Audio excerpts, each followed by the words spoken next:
metri 800 vinti da Chiara Fernani dell'Atletica Varazze con il tempo di 2:26.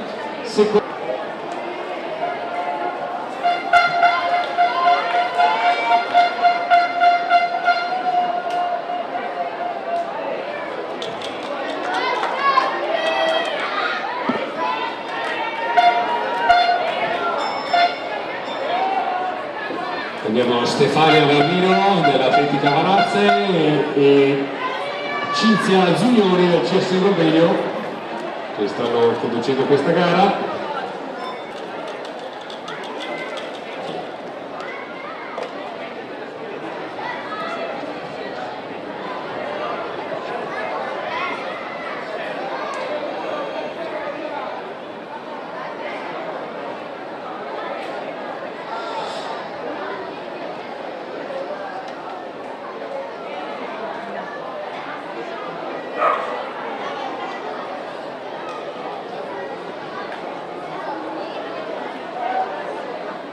Ancora incerto l'arrivo di questa serie unica, amatori femminili, 4 concorrenti, vediamo, c'è una testa a testa e con il pettorale Cinzia Zugnori del CSI Mordegno, tempo 2:30 e 36.